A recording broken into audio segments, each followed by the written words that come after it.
Oh, now we're live. Great. All right. So thanks everybody for being with us today. I know it's been challenging to coordinate schedules, so I'm very appreciative. We will call to order at 12:02, and I'll begin by reading our land acknowledgement.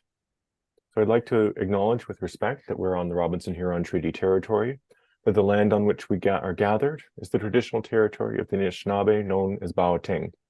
That Ba'o'ting is home of Garden River First Nation, Batchewana First Nation, the historic Sault Ste. Marie Métis Council. And now we'll move to the adoption of the minutes. We have the minutes included within the agenda package. If you don't have the agenda package or the minutes handy, what I'm going to do is just drop them in the chat here so that they're easily accessible to all.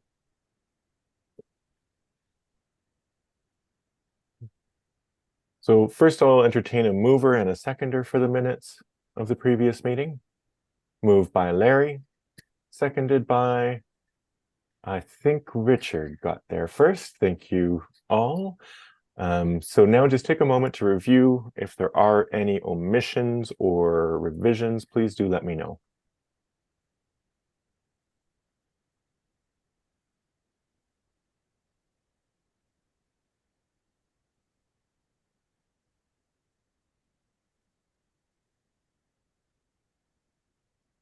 All right, unless somebody stops me because you need more time, which is perfectly valid, please feel free to do so, but otherwise we'll assume that people have taken the moment that they need.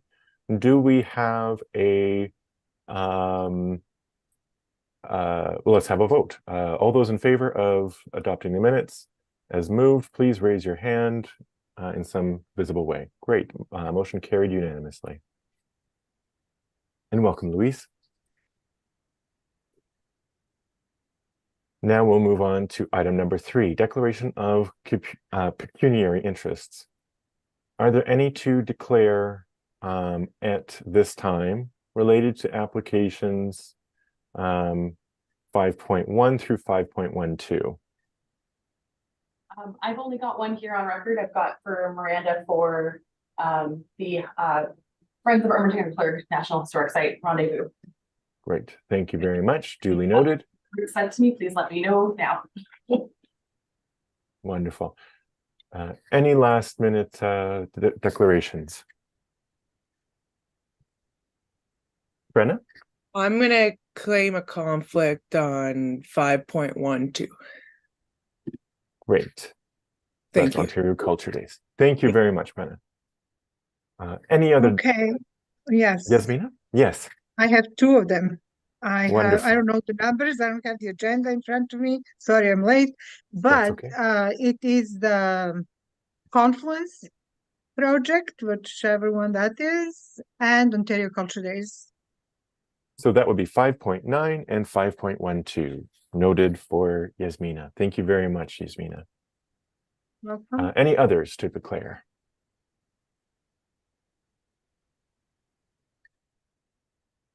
Seeing none, we'll move forward, and thank you all very much for your diligence on that. If any emerge as we go, please don't hesitate to let us know and to absent yourself from those discussions, as always. Next item that we have on the agenda is the adoption of the agenda. Do I have a mover for the agenda? I see a lovely cat. Miranda will be the mover. And unfortunately, Larry's cat isn't a member of the committee, so they can't second, but I'll have Yasmina. Great, thank you very much. Any discussion on the agenda as presented today? Seeing none, we'll move to a vote. All those in favor, please raise your hand in some visible manner. And all those opposed, now you can raise your, okay, well, motion carried unanimously. Thank you all very much. Next, we will move on to the business arising, which is the ACAP review. We had discussed the process for how we will run these meetings. It's very similar to what we have done before, based on our previous experience. We will all have the opportunity to make comments on applications, but in the interest of time, I'll lead the process of introducing each of the applications with some very general overview for each. So the first item on the agenda is 5.1, the Algoma Festival Choir. So the Algoma Festival Choir is a community choir with open membership celebrating its 50th anniversary. The application is for a spring concert celebrating the anniversary titled Voices Across the Generations, drawing on choirs from both elementary and high schools across Sault Ste. Marie. They are requesting $4,000 evenly split between operating grant and community events grant, with an estimated attendance between 251 and 500 people, and estimated participants exceeding 50 people. The impact priorities that have been identified include providing mentorship and opportunities for youth to participate, collaboration with schools, also provides opportunities for tourism, so all volunteers plus ushers, ticket takers, etc. Will also be part of that engagement. We also see contributions to quality of life through showcasing of arts, as described in their impact. The target audience is for all ages and all demographics, and they seek to carry out their promotion through posters, media releases, and social media such as Facebook, and as well as using their networks and cross promotion through partners. They're looking to have participation from schools, as well as volunteers from board members and the friends of, drawing also on the services of Crank Sound, located in the machine shop. For their budget, $685 goes to venue rental, $215 for ticket prices, printing and promotions, and $200 for Crank Sound, and $600 in artist fees for the jazz trio. Notably, the totals in the budget only add up to $1,700 rather than the $4,000 requested. They have also attached a balanced budget, though this doesn't show the ACAP grant as expected revenue.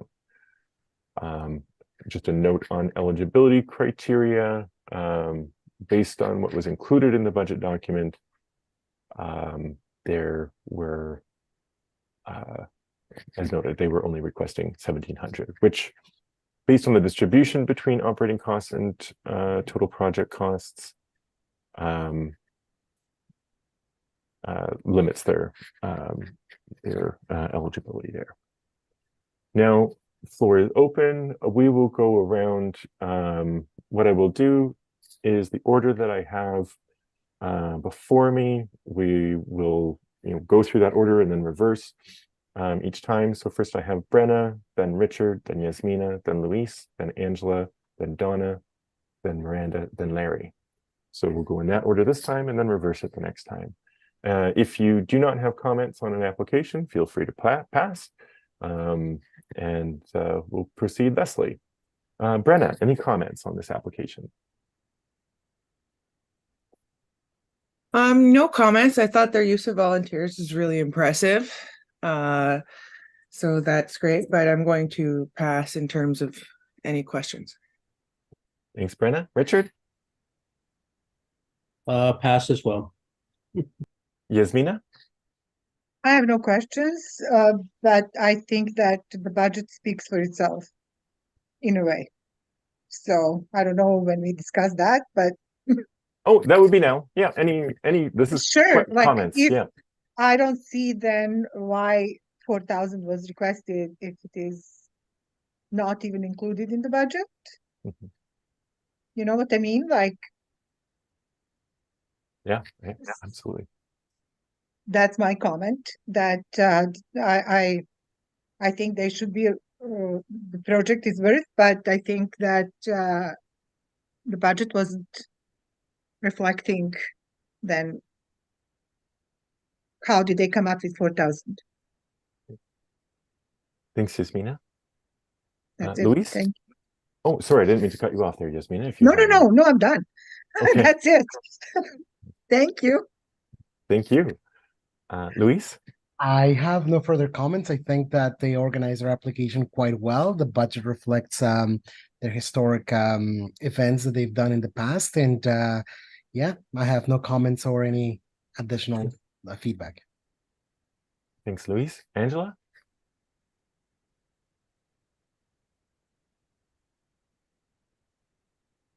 May not be accessible at the moment. We'll come back. Donna? I've not done this before, so I just want to clarify here.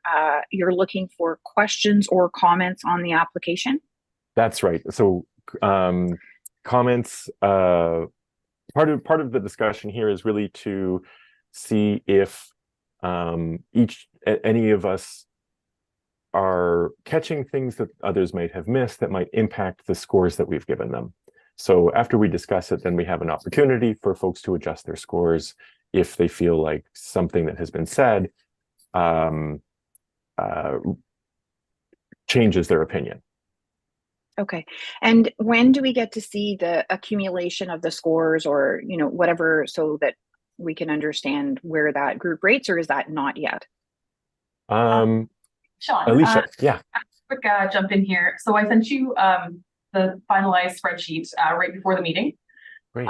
Should be available in your inbox. If it's not at the top, I'm sorry. But if it's, I can say right now what the total score is, averaged for, again, for this particular application for 7 people. The score is 11.88 out of 15. Great. And Alicia, would you like me to share the scoring as a background? But I would like to note that there have been some changes since the beginning of the meeting because of declaration of conflict. And that may change a couple of the scores nearing the end is what I'm thinking. So we'll address that at the time. But for now, yes, please feel free.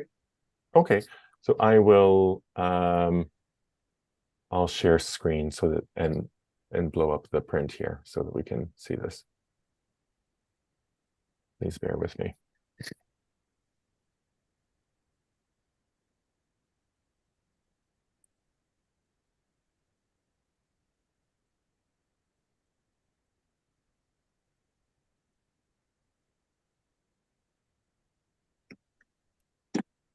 Almost ready here. There.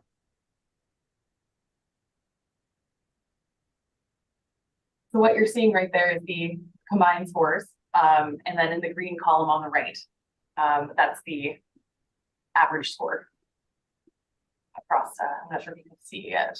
I'm behind. I've got a window open here as well. Yeah, so the average score is 11.88 out of a possible 15. Thanks very much for sharing this, Alicia. So I think then, sorry, Donna, did you have any additional comments that you wanted to share? Not at this time. Great. Next I have, I think the next person I had on my list was Miranda.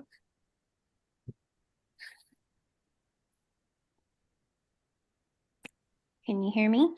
Yes. Okay. Beyond what's already been said, I think a lot of folks have captured some of my keynotes. The only other thing I wanted to mention is that I wish there had been more information about the specifics of the repertoire that they were going to be working through this season. Thanks, Miranda. And last but not least, Larry. Yeah, I have some comments. I thought they appear well managed, at least financially, and they certainly have planning. With respect to budget, you have to remember that this is their budget at June 30th, ending June 30th, passed. So, and this is something I noticed as we went all the way through. When they gave us financial statements, most in fact, maybe all, of the groups gave us things that are almost a year old. I'm going to suggest that we may try to get an update before we hear these things. We have no idea what their unaudited financial statements are right now.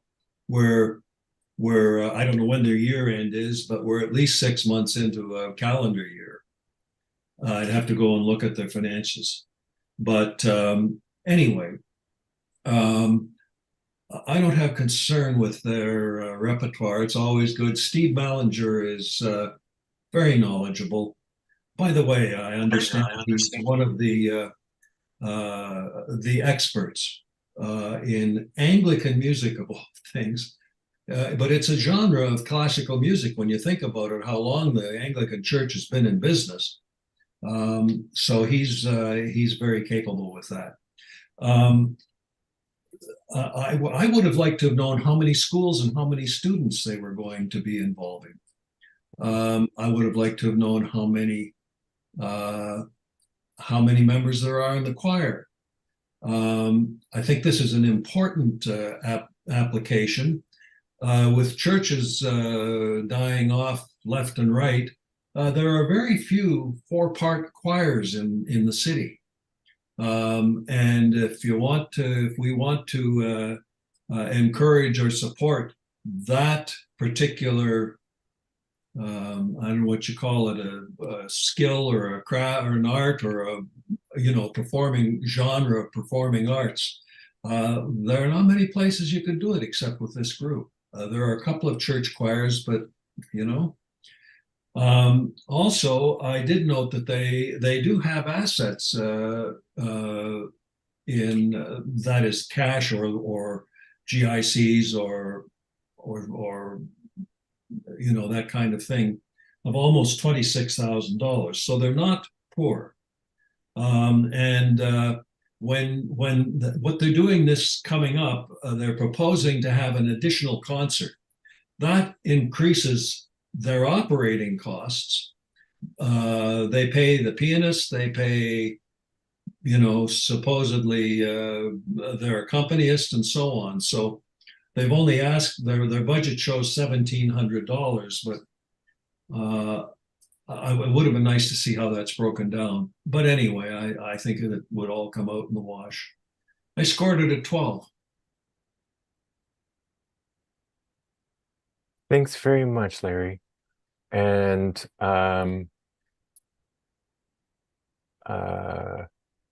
just a note from Virginia in the chat, and maybe that's Alicia, it's that the Algoma Festival Choir fiscal runs July 1st, 2022 to June 30th, 2023. And I'm just going to check in with Angela if there's anything to add. Seeing none, I'll go to Alicia if there's anything to add, and otherwise we'll move forward to Nope, nothing at this time. Thank you. Great. All right. Are there any folks who would like to adjust their scores based on the discussion thus far? If so, please raise your hand.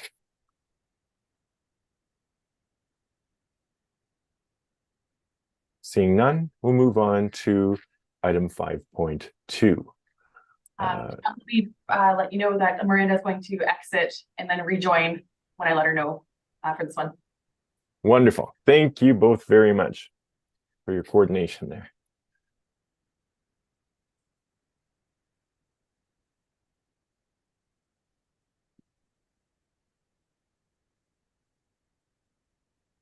I see Miranda has left, so we'll proceed.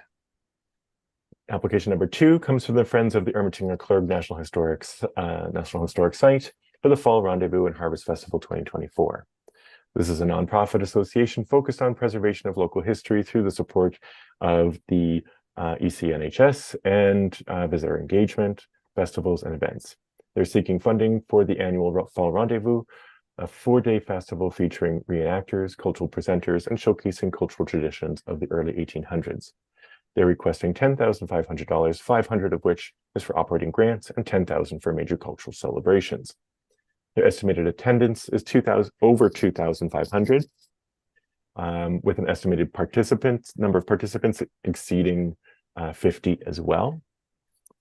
Their impact aligns with all cultural plan impact priorities, with over 1,000 children through 2 school days from grade 7 and 8 being identified. This year's new features include an Indigenous chef, additional French language materials and Francophone interpreters, construction of a birch bark canoe on location, and expansion of the Harvest Festival in collaboration with the Downtown Association. For marketing, they are managing this through the Ermitangar Clergue National Historic Site, drawing on Tourism Sault Ste. Marie and Algoma Country and Destination Northern Ontario's resources and networks. The 2024 funding will assist with targeting Upper Michigan and include editorials for pre-awareness, press releases, use of their website and social media from all partners, including Instagram, YouTube, and Facebook. Of their budget, 500 is for supplies, 4,000 for marketing and promotions, 500 for French translation, 300 for black powder, and various other materials, and 8,000 for the canoe builder artist fee, 3,000 for the Harvest Festival chef artist fee, and 4,000 for accommodation and travel of presenters, representing a total project cost of 52,365. So their percentages based on the operating costs and total project costs for the large cultural events, both are eligible. So we'll start in reverse order with Larry. Well, again, I think this is a well-managed and a good application. I don't live far away, so I can tell you the cannon booms a lot at this event that they're talking about. I hear it and see it. I do notice again, we don't have any current financial statement. We don't have their most recent financial, audited or internal review. They said if we needed it, we could give it because the draft one has been approved by at their AGM. So I have no idea what what their financial circumstances are really. I believe that it's owned that the Ermitangar house and property is owned by the city. I believe this is a non-profit, an incorporated Ontario non-profit corporation. So it would be governed by members rather than shareholders. But I wonder who the members are. I don't see a board of directors list in here either. I may have just skipped or missed it somehow. I'm going to jump in. I think that's, I'm going to look for it because I believe it's there. Well, I'm just looking for it, but I wonder who the members are and how you get to be members. Larry, it's in the third document on, oh, I know yours is printed. It says, oh gosh, hold on. Those things you just commented on, it says Friends of E, et cetera, 2024 ACAP all documents. And there's a PDF document in my version anyways, that has some financial information, the list of their members, et cetera. But I don't know, obviously yours is a printed version, so I don't know what yours looks like. Well, I don't seem to have any members. Just going through it again. I'm just looking here at the digital agenda. It's page 36 of 423 that they've got their listing of their nonprofit board members. Yeah, they've got a 2022 income statement. But that's pretty old. And that was presented at the AGM of May 15th, 2023. And it doesn't say when their financial year ends. I see a budget of sorts, I guess. Lots of letters of recommendation. I can see who the treasurer is and the president. I have the list here, Larry. Maybe I'll just read it out. So president is Nicole Curry, vice president is Marilyn Brasson Lalette, secretary is Jean-Marie Wissel, treasurer is Christine Vien, and we have 4 other directors, Joanna Curry, Patricia Lambert, Margaret Carruthers, and Rhonda McCaig. Okay, but there's nothing that says who the members are, how many members they are, and how one becomes a member. Good observation, Larry. One thing I will point out is that that isn't information that we request of any not-for-profits. Just the directors. Tell you what's going through my mind, and I'm not saying this is happening, but I just raise it.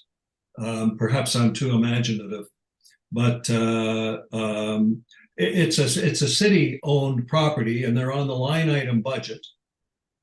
And I don't see what other fundraising they do. We don't know whether they applied to Trillium or. I'm just interested in their arm's length operation from the city, because if you didn't get enough money from the city, this would be a good place to come and try to do a topper upper. I'm not saying they do that, but those are the kinds of ideas that go through my head. Otherwise, I think it's an excellent application. It's important to the community, and I gave it a 12. Thanks, Larry. Next, we have Miranda Bouchard. Oh, no, we don't. Miranda's out for this one. Oh, right, of course. Thanks, Donna. Comments? If I'm not mistaken, I just wanted to, if I'm not mistaken, it's a lot of reading, as we all know. I thought it was good to see the additional French inclusion and interpretation, etc. In the event. I wouldn't mind.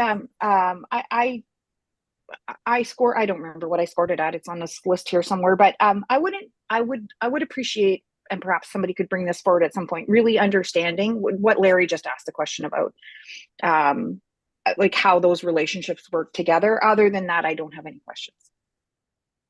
Thanks, Donna. Next, we have Angela.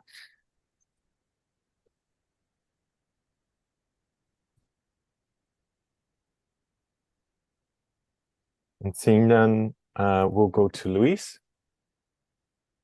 I just have a comment, and this goes for all organizations. I've noticed that in their budgets, there is very little, and in some cases, there is very little effort to obtain donations from members of the community. That's the only comment that I have, and that's an observation that goes for most of the applicants. But other than that, I don't have any further comments. Thanks, Luis. Yasmina? I have nothing to add that hasn't been mentioned. Great. Richard? Just a general comment is when people, and it goes to all the applicants, they put down what their participation is. Mm-hmm. How do we know whether those numbers are true? And in this particular instance, how would I say this? Is in this particular instance, you can go to see what Ermitinger's attendance is on a monthly basis, because it's part of, obviously, as everyone has said, it's part of the city's program, and they have a board just like we do, so you can see it right on the community calendar. The attendance at Ermitinger isn't that great, quite honestly. So that's why I raised the question as to, they come up with 2,500 people going through there, which may be true. I just question and raise that question because it's throughout the whole process where we've asked the same questions over and over, and I don't know if there's any follow-up. So that's my only comment. I'll follow up on two of the two items related to what you said. Just a point of clarification that the board for the Ermitinger-Clergue National Historic Site is separate from the board for the Friends of, which is not an organ of the city municipality, and their meetings aren't governed by the Municipal Act. I didn't say that. Oh no, I didn't say that. I just said when I was looking at the attendance at Ermitinger, it's fairly low compared to what they're saying in here. So Yes, I was just making the distinction clear. The other thing is that in terms of follow-up, I think that would ultimately, like, this committee hasn't been vested, or we haven't claimed the authority to review the post-grant reports. Those are reviewed by city staff, but your points are well taken. It's okay if I speak? Please. Just one thing to note here, with respect to this particular event, the group mentions that they have over 1,000 school children, and that's the number that's easy to quantify, just based on attendance for school and classes. So that's just a piece there. So I think that's specifically what they're referring to, and then I'm sure that the other 1,000 would be members of the public. And I have nothing further to add that's not factual. So great. Thanks very much. Brenna? I think we covered it pretty well, so I'm going to pass. Wonderful. Now, based on the conversation, is anybody thinking about changing their scores for this application?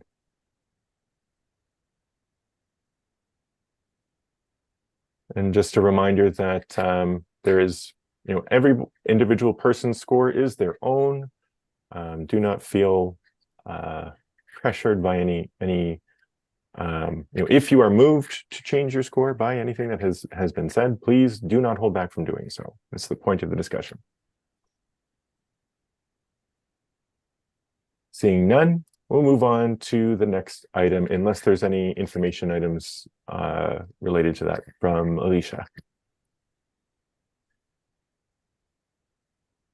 oh, and I'll text Miranda to let her know to come back in. Great.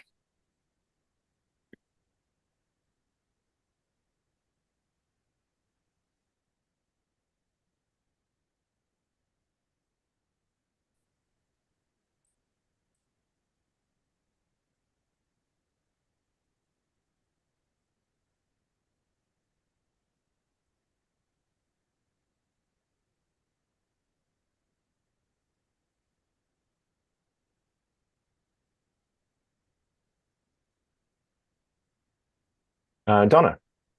Thank you, Sean.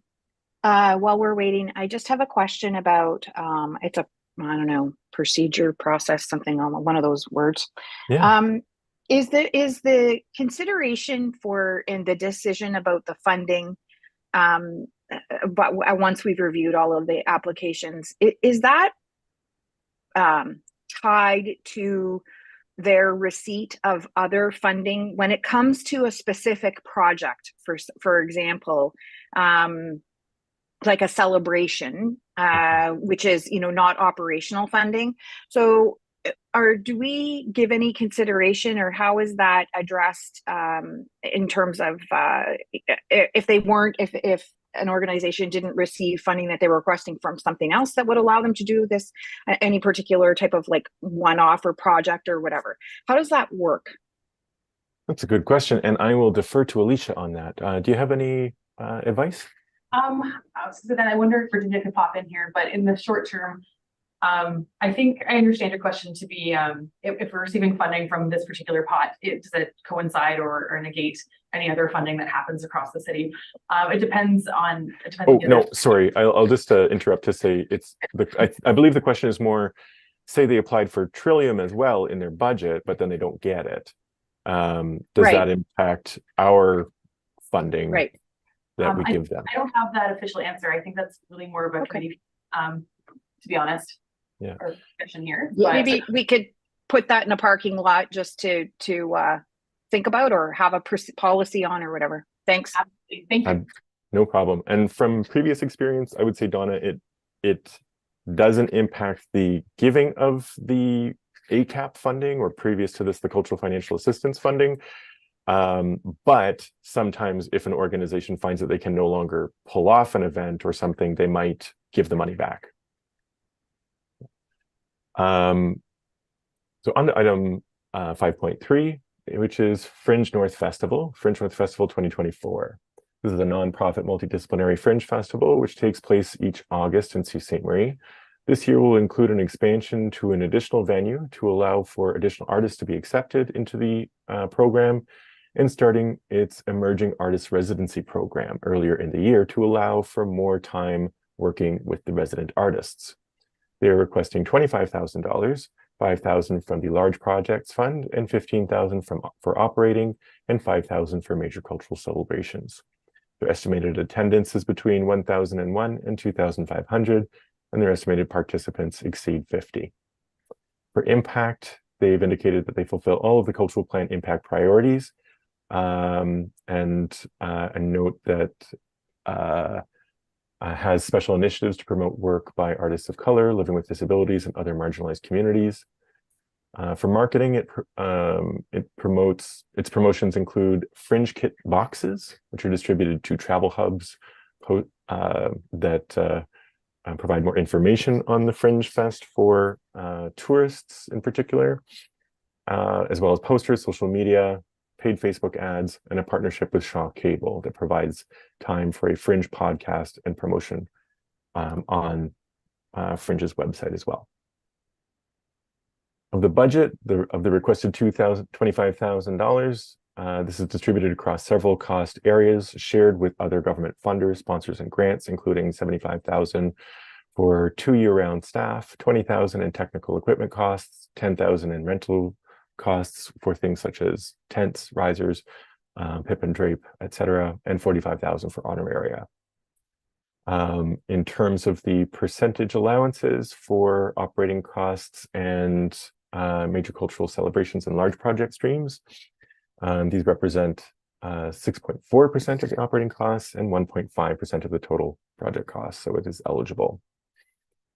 We'll go in reverse order. So Brenna, any comments?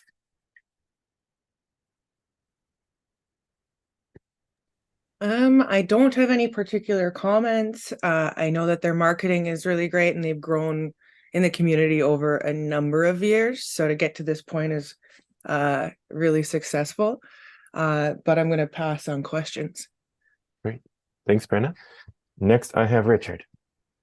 I just got a comment, and it's talking about their revenue source, and they talk about 100% of ticket sales go directly to artists, etc. And then it says a participation fee completely waived by us, which is fine and dandy, but maybe what they need to do is have a donation box so that people that are attending can support the event as well. So I only say that, and I'll leave it to Larry to talk about the financials because they sure look like they did a surplus in 2022. Thanks, Richard. Yasmina?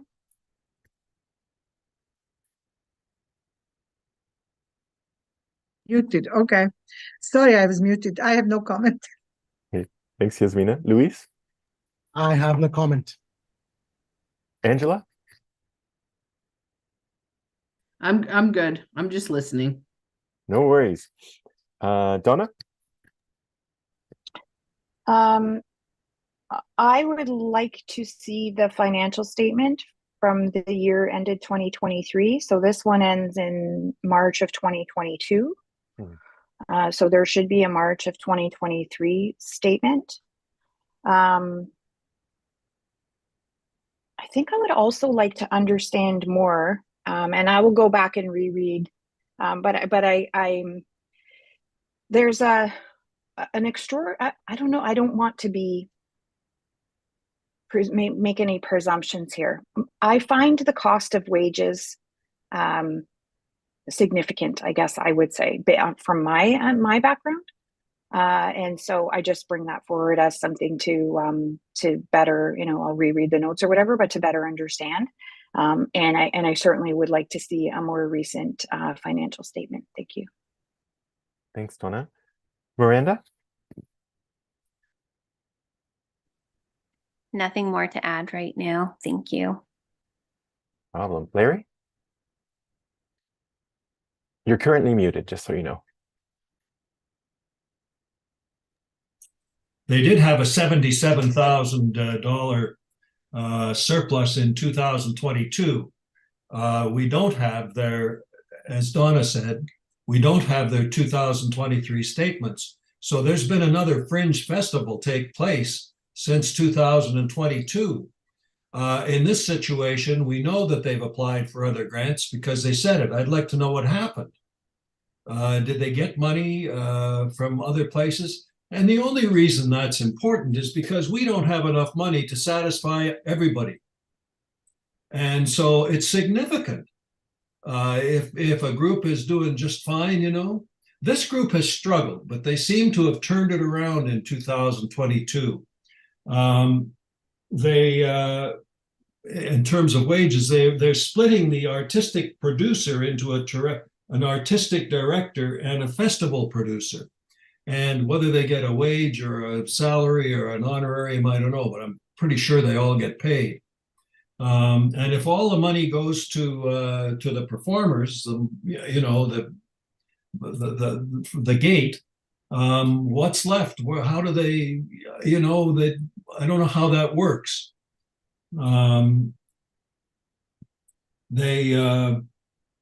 There's a bit of a flavor of trying to be all things to all people, but you know, I guess aspirations are not bad. But those are. But they did say that their 2023 audiences were 1,100 people, and a third of them were from over 80 kilometers away. I guess that is some tourism then. 1,100 people is, I guess, pretty good, not bad. I think they do it all at the museum or have in the past. I wish they'd fleshed it out a little bit more, and that may be the way we ask the questions, you know. So anyway, I gave them 11. Thanks, Larry. Any notes from Alicia? Just a couple coming directly from the application as for their goals for the year. It looks as if they've had an interim artistic producer for the past 2 years, and they're looking to develop this into 2 more distinct roles and expand their stages into 2 different locations in the next year. In addition, they're looking to connect with, using their Indigenous cultural outreach team, they've connected with northern communities, and are looking to use the database that they developed to reach out and build relationships. And they're looking to expand their artist workshops throughout the festival this year as well. I just have a question, Sean. Sorry, I Yes. don't have the package in front of me. Are they incorporated? I can't remember. I don't have the package. They are incorporated. Is Okay. that correct, Alicia? Yes, that's correct. So they operate all year round?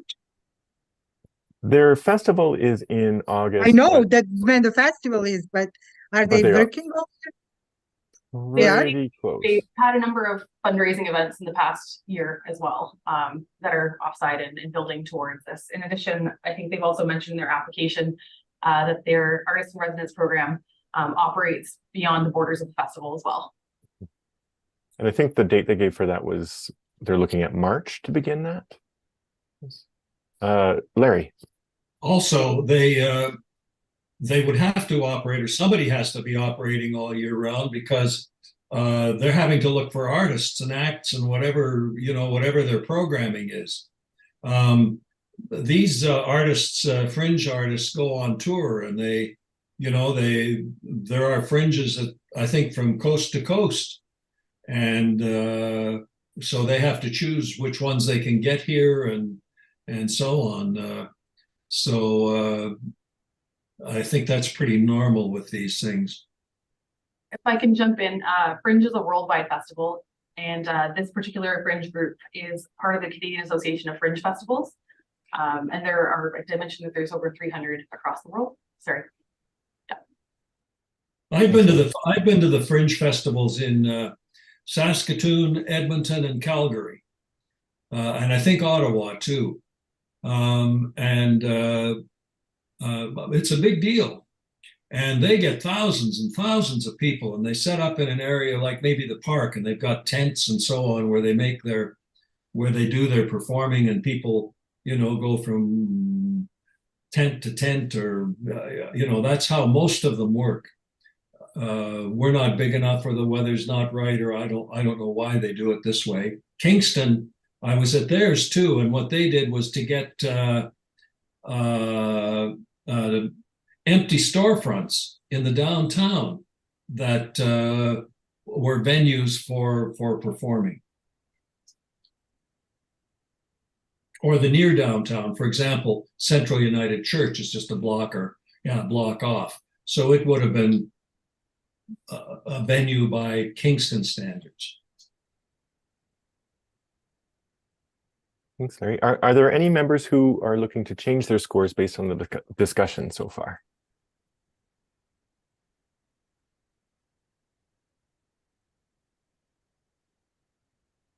I don't see any. However, I would actually like to change my score. I had a 5 under organization and financial health and viability of the project. I want to reduce that by 0.5 to 4.5 based on the comment that Donna made about the timeline of the financials. Still a strong score, but I think that's something I hadn't considered. So I will make that revision here. So reducing by 0.5 would be 23.4. Oops. Any other revisions before moving on? Larry? Because we're going to be doing this over the next few weeks, so I'm not doing it all today, I wonder if they could be asked for their 2023 financials. Oh, good idea. And their doc, and we'll just put this on the shelf and come back to it. We've got the score, we've had our comments, but it would be nice to know that. And how many, well, no, we know how many people they had. I can absolutely reach out. Great. Actually, I will take that change back then and we'll wait for that information. Good point, Larry. All right. Moving on to item 5.4. We have Living History Algoma. This is a nonprofit dedicated to encouraging cultural activities that promote the history of Algoma. They're requesting $6,450, of which $450 is for operating purposes and $6,000 for large projects. This year's oral history documentation will focus on founding members of the Shadows of the Mind Film Festival, which concluded after 25 years. Though this portion seems to be funded by different sources. The Moments in Algoma PSAs, which are short dramatizations of local people and events, will be the focus of the funding this year, focusing on Anna McCrae and the pursuit of partnerships and promotions with other organizations dedicated to the preservation of local history. They estimate attendance or the equivalent at 2,500, with participants ranging between 26 and 50. The impact also fulfills all of the cultural plan impact priorities as indicated on the application. And for marketing, their promotion will include social media, including Facebook and Instagram, Shaw Spotlight segments sharing the Moments in Algoma public service announcements, and promotion in the Ontario Historical Society's newsletters and packages to be distributed to media and educational institutions, as well as the Living History website. Of the funds requested, 25% of the $800 for the web developer, 25% of the $1,000 for the insurance, which are the operating costs, and then $1,000 for the oral histories package, USBs and gift boxes, plus $1,000 for artist fees tied to coordinating and packaging, and $4,000 to artist fees for the movie crew and editors. Each of the request is 25% of operating costs, which is eligible, and 50.8% of the total project cost, which is also eligible. Are there, let's go down the line. Larry, comments? Yeah, well, I think this is an important project, and I'm pretty sure it's being well done. But again,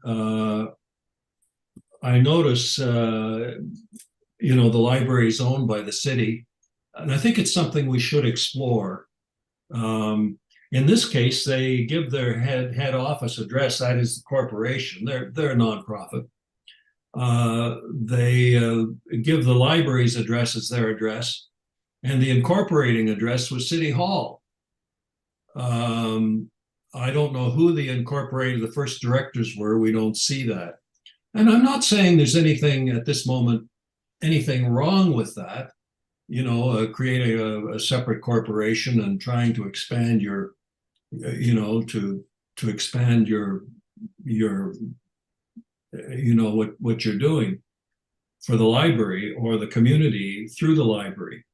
But again, when we don't have enough money to go around, I raise it. I think it's something we should talk about sometime. Thanks, Larry. One thing that I'd point out is that I believe it's the president of the board is Matthew McDonald, who's the director. CEO. I was going to say that. Yeah. So that might be maybe an explanation for the address. And we don't know again who the members are or if there are any other members. In other words, you could just have 5 directors and they're the members and that's it. How do you become a member of this outfit? It's a interesting point potentially for future revisions to the application. Miranda. I appreciated the clarity of this application. I appreciate the fact that the application very clearly outlines the goals and objectives for this year. And I think it speaks to a very well-organized group. The benefits and the impacts to the community are really clearly articulated, and they've got tangible measures of success that establish and reinforce their baselines over time from project to project. Also nice to see the community partnerships that are in place. Thank you. Thanks, Miranda. Donna? No comments? Angela? No, I'm sorry. No questions. I'm also good. I'm just, like I said, I'm just listening. Okay. I'll stop calling on you then, but you can. I'll Okay. throw my voice in if you Okay, good. If you guys need me to, or if anything flags. I wouldn't feel right not calling on you.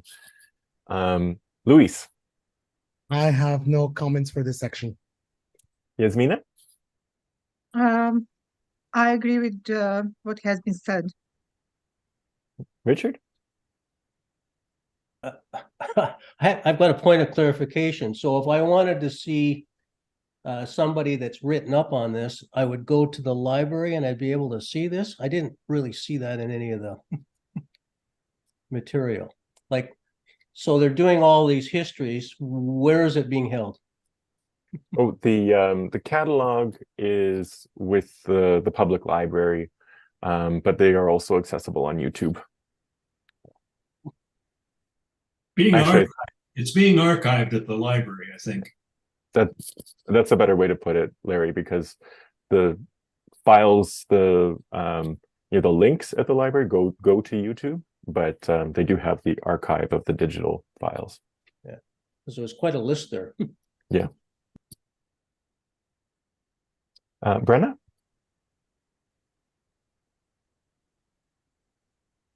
I think this is an awesome project, especially in terms of oral histories that need to get recorded. I always get a little bit concerned around video production costs and post-production, and they have an idea of delivering it through USB. So I just anyone who's doing production, I always try and raise that. It's add a little bit on top of that budget.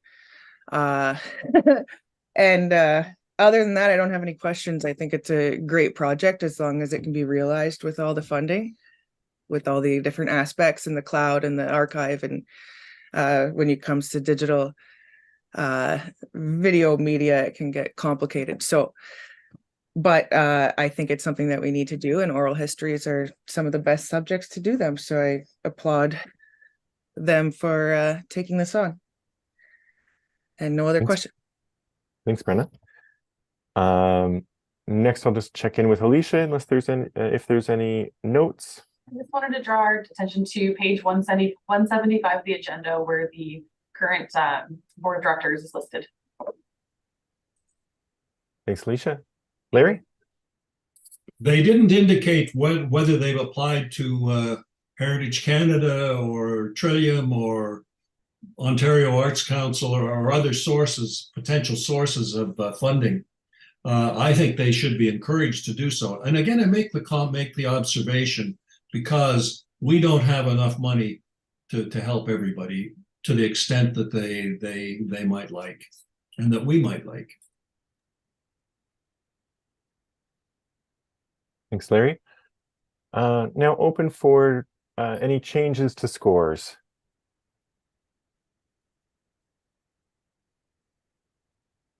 Seeing none, maybe we can cram in one more before we have to adjourn.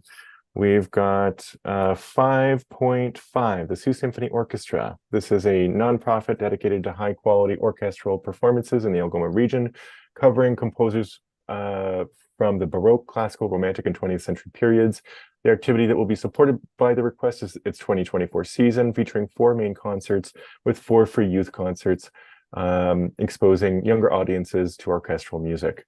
This includes the Classical Spectacular in February on Broadway, in May, the Magical Musical Mystery Tour in October, and Sounds of the Season in December.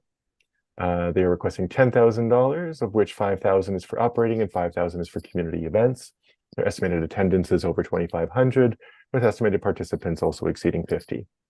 The impact priorities that they've identified include complementing existing initiatives, plans, and projects that promote arts, cultural heritage, contributing to economic and social diversity through the development of arts, cultural, and heritage products, providing mentorship and participation of opportunities for youth, increases organizational capacity and sustainability of local arts organizations, fostering community connections and partnerships, and providing opportunities for volunteerism, and significantly contributing to the quality of life and sense of identity in Sault Ste. Marie.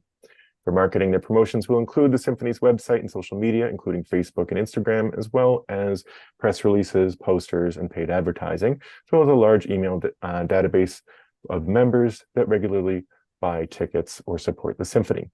The $5,000 would be distributed across the $26,020 in operating expenses, while the remaining cost would be distributed across $37,160 in costs, the bulk of which are under artist fees.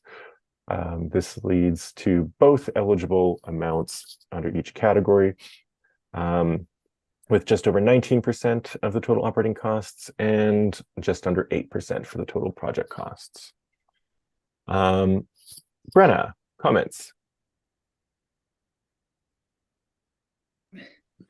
Everything seemed really clear and organized for me, so I'm going to pass on any questions.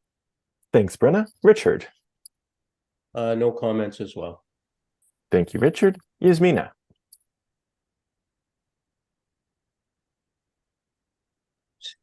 Can you just tell me again how many concerts are planned? 4. As part of the 4. Okay. And for accompanying those, I think there are also 4 free youth concerts. Sorry about that. Yes, 8 total. Yeah. Okay, eight in total. Okay. No comment. Thanks, Yasmina. Luis? No comment other than the fact that this was one of my favorite to review. They seem like a very well balanced. They have a very well balanced budget. They have ticket sales, they have sponsorship, they have donations in place, and 4 great events for youth in their community. I think this would be a really great event to support. Thanks, Luis. Angela?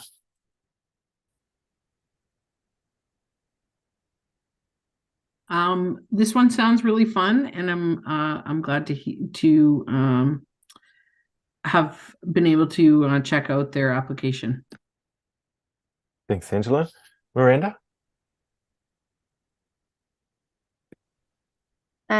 My notes say that it's great that the symphony comprises 40 volunteer musicians. I don't think that I had registered that before, so it's definitely a real labor of love. Again, just for interest's sake, I would have liked to have heard more about what they were planning to perform this season.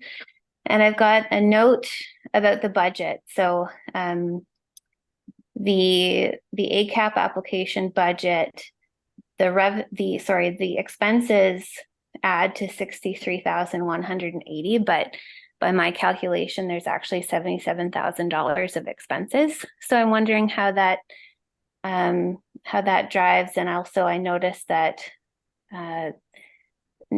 they've got $55,000 of revenue listed there, which is not enough to cover those expenses. So curious to hear other people's thoughts about that application budget, if there are any. Thank you. Thanks, Miranda. And my apologies to Donna. My finger slipped and I skipped you. Donna, comments? No,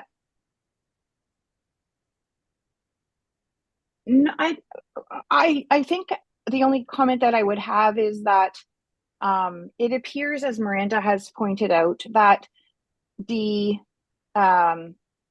budget that we see here is not a budget, like a comprehensive budget for the whole organization for the whole season. It appears to me to be a part of a budget. And I am drawing a blank right now as whether or not we're asking for a complete budget for the organization for a fiscal period to be provided, and then or if it's project based. In this particular case, they're asking for some operating funds. So perhaps with that, somebody could give us some clarification about that. Maybe not today, but going forward. Thanks. Well, maybe Alicia can reach back to them, but I would say that in terms of the applications, we request project budgets, but if they're requesting operating funding, then we might expect that would reflect the entire year. Just looking here at the agenda, I'm looking at pages 204, 202, continuing onwards into page 205 and 206, where we have an income statement that they provided, as well as the budget for 3 concerts, excluding the Nutcracker, which is slated to actually go on next week. And I'm not seeing anything further of relevance this time. Thanks, Alicia. And Larry. Yeah, I think this group is very important in our performing arts infrastructure, but I'm aware they've been struggling. And I, just to echo, maybe expand on the previous comment of financial information, maybe being in part or not complete. The statement they've given us is for the month ending June 30th of 2023. But they're applying for 2024. And I don't know if June 30th is when their financial year ends, but they've got, I think they've got at least one more program going on. I just happened to be looking a couple of days ago. They've got a Ballet Jorgen, I think, coming in to do the Nutcracker. $93 ticket, by the way. That's kind of, I think that's new in Sault Ste. Marie in terms of amount for a local presentation.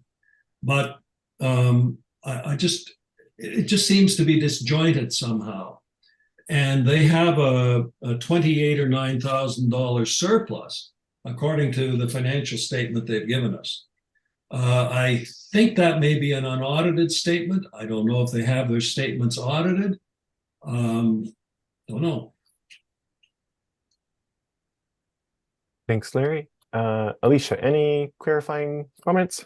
Not at this moment in time, but I'll reach out to them to see if they can provide any further updated financials, and I will circulate them when received. Wonderful. And based on this, any changes to scores that members would like to make?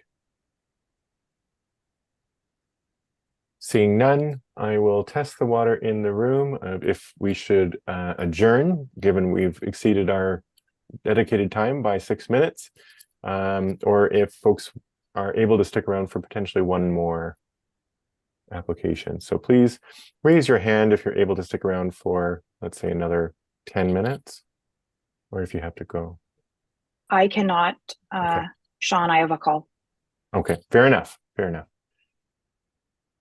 Yeah, And I I have don't to get see- going too. Great. I don't see any hands going up either, and I could certainly use the time myself. So we'll adjourn for the time being and reconvene at our next meeting, which is scheduled later this month. Thank you all so much for being, well, let's entertain a motion to adjourn. Sorry, Larry? Yeah, I wonder, since this has been a general observation that the financial information we're getting seems to be a little bit stale. I wonder if it would be worth reaching out, at least for the first 12 that we're dealing with in this round. Well, maybe all of them, for more up-to-date financial information, and also whether they've applied for grants or received grants.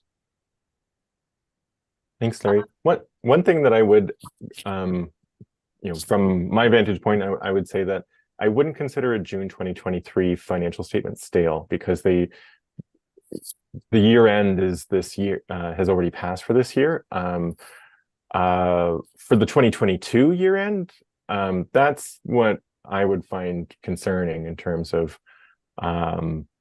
information really missing. Just in terms of when fiscal years end and the times that are needed to conduct audits and those sorts of things, to have a financial statement that is from June of this year, I think is actually quite current. So I'm not sure if any organization that provided us those June 2023 statements would have much to tell us other than a cash flow. But their programming is for what they're looking for money for is for 2024, which includes somewhere in there their next financial year. And so like a budget. Yeah, I don't know when their financial year is. It could have been last December 30th. I don't know if they're on a calendar year, if this is an unaudited statement, it's just what they had when they applied. It's partly our fault because these are collected and here we are, we're delayed getting to them. Well, it sounds to me like there are two different things here. One is financial statements that show the past, whenever their year ends, and it should be most current one. And then there is a budget, because they're all asking for money in the future. So those are two different things. So some of them, I think, have some sort of budget, but it's not consistent. I think the thing about the budget is that it's a comprehensive organizational budget for whatever the future time period is, not a partial budget, right? That's all. And I do apologize. I have to get a call now, so I'm going to disappear. Take care, everyone. Thank you all very much, and we will entertain a motion to adjourn. Moved by Miranda, seconded by Brenna. All those in favor, please indicate your assent, and the motion carries. Thank you all very much, and thank you, Alicia, for following up on those points of information. And we will see you all in a week or so.